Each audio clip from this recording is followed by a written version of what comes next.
میرے محترم سامعین، قرآن مقدس میں اللہ فرماتے ہیں ظہر الفساد فی البر والبحر بما کسبت ایدی الناس لیذیقہم بعض الذی عملوا لعلہم یرجعون، کہ خشکیوں میں اور تریوں میں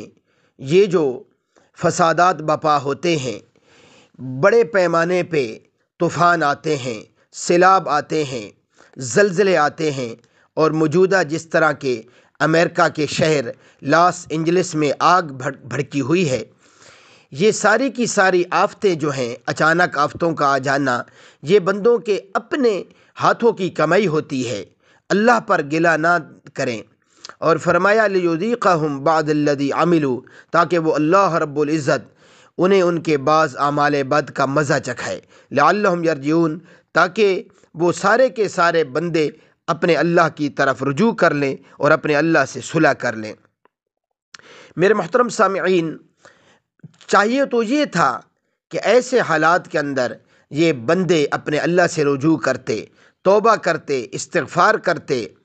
جو ہے کلمہ پڑھتے، دل و جان سے اخلاص کے ساتھ اللہ کی وحدانیت پر ایمان لے آتے، حضور پاک صلی اللہ علیہ وآلہ وسلم کی ختم نبوت پر ایمان لے آتے۔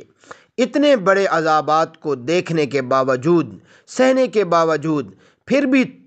طاغوتی اور شیطانی طاقتیں ان بندوں کا اپنے اللہ سے رابطہ نہیں ہونے دے رہیں، اپنے اللہ کو نہیں پہچاننے دے رہیں، بلکہ کچھ کہہ رہے ہیں کہ یہ انسانوں کی سازش ہے، کچھ کہہ رہے ہیں کہ ایک جو ہے پرندہ ہے جس کے منہ سے آگ نکلتی ہے۔ میرے دوستو، ایسا کوئی پرندہ نہیں ہے، ایسے پرندے کی کوئی حقیقت نہیں، کسی صحیح حدیث پاک میں ایسے پرندے کا کوئی ذکر نہیں آیا ہے۔